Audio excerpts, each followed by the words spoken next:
শরীফ ওসমান হাদী, যার কণ্ঠে আর মুখরিত হবে না মুক্তির স্লোগান, আর দেখাবেন না পরিবর্তনের স্বপ্ন। সিঙ্গাপুরের একটি হাসপাতালে শেষ নিঃশ্বাস ত্যাগ করেন এই জুলাই বীর।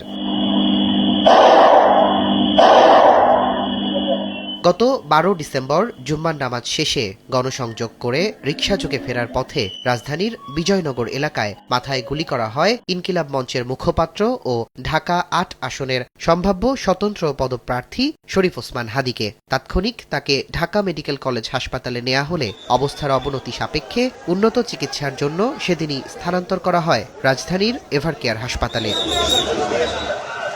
পরে মেডিকেল টিম ও পরিবারের পরামর্শে 15 ডিসেম্বর সোমবার এয়ার অ্যাম্বুলেন্সে হাদীকে নেওয়া হয় সিঙ্গাপুরে।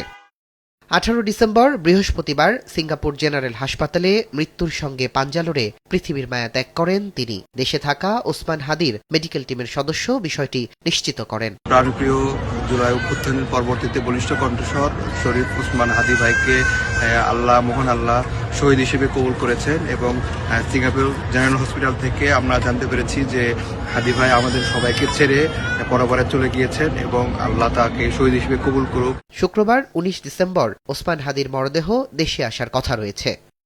তুষার আহমেদ ইমন, সময় সংবাদ, ঢাকা। মা, পিম্পল 5 দিনেই চলে যাবে। যাবে না মা। যাক, নিমের 5 অংশের পাওয়ারে 5 দিনেই দূর হবে পিম্পল। হিমালয়া পিউরিফাইং নিম ফেস ওয়াশ।